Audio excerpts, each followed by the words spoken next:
we know that Leslie Sewell, rather than getting an SAS 70 audit, asked the Royal Mail Group for an internal audit. Were you responsible for that? I beg your pardon. I'm sorry. Don't worry. Were you responsible for that? There were, if I may, having read through the documentation and remembered on this, I think the process is slightly different than you outline. So there was criticism in 10-11 because the audit had taken too long. It had run over massively in terms of time and budget, and there were two reasons for that. Ernst & Young had a new team on it and were not familiar. And secondly, Horizon Online had been put in place, and there simply hadn't been, I'm told, there simply hadn't been the time to get all of the right controls and documentation up to speed. So Ernst & Young had to spend much more time to validate what was there. They suggested a SAS 70 report. We then worked with Fujitsu to make sure that that was put in place. They were not keen to do it because it was a huge investment for them, but they agreed to do that. And then through one of the check steps in that process for improving the approach to the audit was the Royal Mail internal audit process. That was not instead of, that was a check step to make sure that Leslie Sewell and her team were an independent check step, independent in inverted commas, but internal audit teams are generally seen as independent as much as they can be within a company. And that was a check step to make sure that Leslie and her team were doing the work that was required to achieve what eventually became ISAE 2304, I think, or 2403.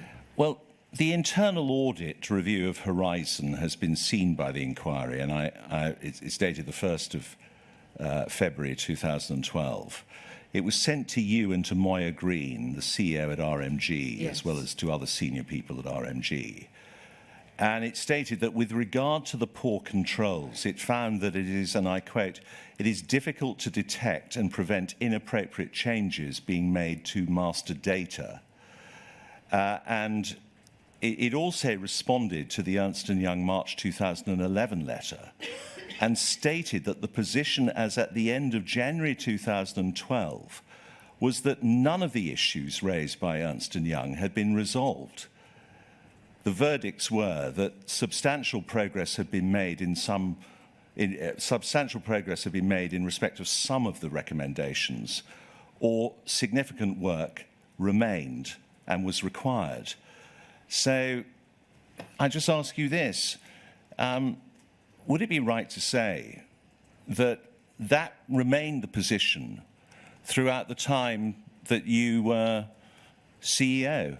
You were MD from October 2010, but CEO in 2012. Those issues were never fully resolved, were they? You're right to raise that report, because what it did was, it was a very useful report, because what it did was highlight, first of all, and of course people took reassurance from that, the areas where progress had been made, and it highlighted where further work was needed. From memory, I think substantial progress had been made on that. There were 10 recommendations in the Ernst & Young report. 4 of those were high risk category, no, not high risk, high rating. And I believe the Royal Mail internal audit report said that was where substantial progress had been made. There was still more progress to be made. In 12-13, so the end of the following financial year, when I was chief executive, and throughout the year prior to that, there had been numbers of check steps in place. Ernst & Young found that, again, forgive me because I can't remember the words from the report, but they were very pleased with the outcome. The audit had gone very well, and there were always, as there always are in these processes, some improvements to be made. But Leslie was congratulated on the work that was done. The chair of the Post Office Audit Committee congratulated her on that. And so,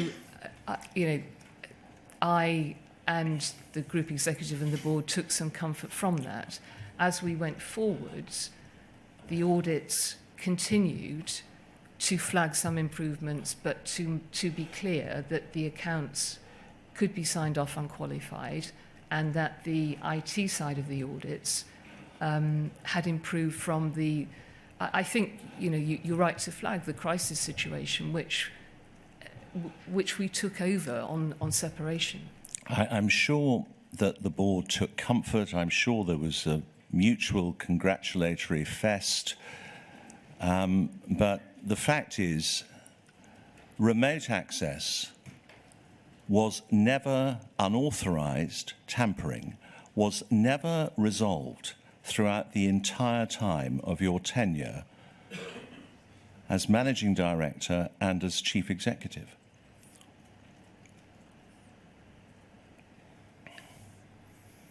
And the question is? Well, in other words, the disconnect between corporate communications, the outward face of the business, and the grubby internal reality. I'm sorry. I'm really not. I want to be able to help. You're making statements. Let me try, Ms. Vennells. I think the point that's being put to you is that throughout the period that you were chief executive, let's keep to that, makes it simpler. The true extent of remote access was never satisfactorily resolved by the senior people at the post office. So when that is correct, that Right. the volume of interventions that were happening,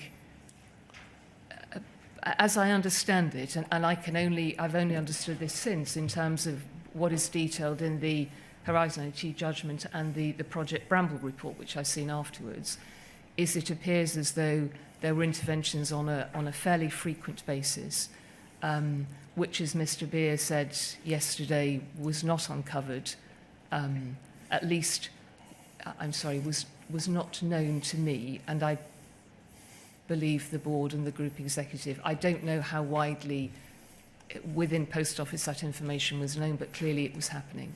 It is extraordinary, though, isn't it? Because Cartwright King, your external lawyers know all about it, and yet you're saying that you didn't, the board didn't.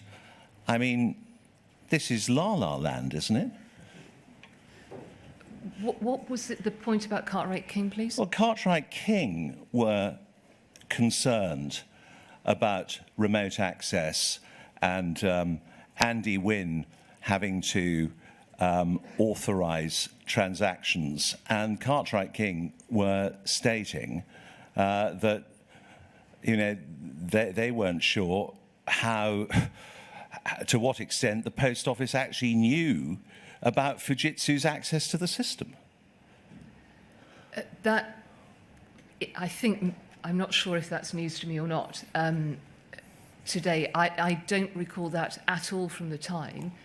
If our external lawyers were aware of that, and that was shared within the Post Office, it is completely unacceptable. I had no knowledge that Cartwright King knew that at the time I was chief executive.